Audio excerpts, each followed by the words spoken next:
Good day and welcome to Math 111H Calculus 1 Honors, The Joys of X. On today's show we're going to discuss the chain rule. Consider the function y equals f of g of x, and we want to take the derivative of this composition of functions. Well, what's really happening in a composite function like this?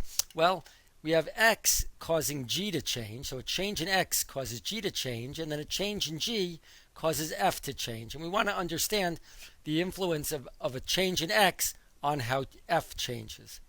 So the result will be that the change in y is just the product of the change caused by x to g and the change caused by g to f.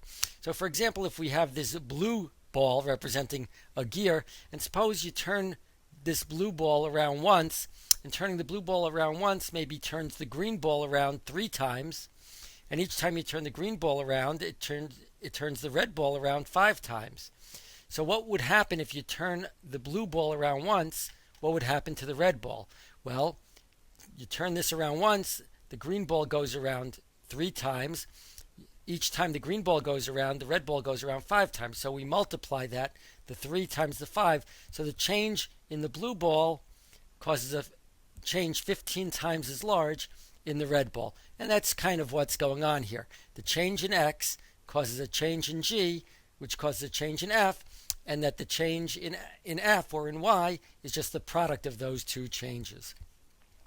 Formally, we write d dx of f of g of x. We can plug in the definition of the derivative. That's the limit as h goes to 0 of f of g of x plus h minus f of g of x over h. Then we play a little trick. We multiply and divide by the quantity g of x plus h minus g of x. Notice that that would just cancel out if h is not 0. And so what we get on the right, well, that's simply g prime of x. On the left, what is that? Well, that's the change in f divided by the change in g, or df dg formally. So we have that the derivative with respect to x of f of g of x is df dg times dg dx. Let's just do one example. Consider the function f of x is the square root of x plus 1. So we'll let little f of x equal square root of x. Little g of x equals x squared plus 1. So f of g of x will be the square root of x squared plus 1, which is big F. And we just learned that the derivative big F prime of x is little f prime of g times little g prime of x. F prime of g, well, the derivative of the square root is 1/2 times x to the minus 1/2. But if the function is f of g, we're taking f prime of g, so we get 1/2 of g to the minus 1/2. And we also need g prime of x. And g prime of x, well, if g of x is x squared plus 1, g prime of x is 2x. So we get f prime of g, 1/2 g to the minus 1/2 times g prime of x is 2x.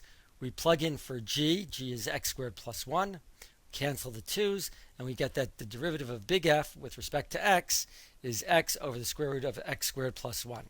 A moment for math culture. There was a time when in college it was required that in order for a student to receive credit for a course, a card listing his or her courses had to be signed by the instructor. It was at that time policy that the students attend their courses. But depending on the size of the class, it was often quite possible to receive credit even after not attending the class regularly, because if it was a large class, the professor typically wouldn't know all the students. But it wasn't true with that math professor. If he didn't recognize you, you would have to repeat the course and attend. On one occasion, a student handed his card to be signed.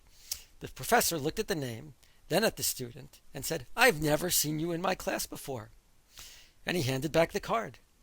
Now, being a math student, the student naturally thought quickly and proceeded to the end of the line. When he was at the front of the line again, he handed his card to the professor. The professor looked at the name, looked at the student, and said, "You look familiar." "Okay," and he signed the card.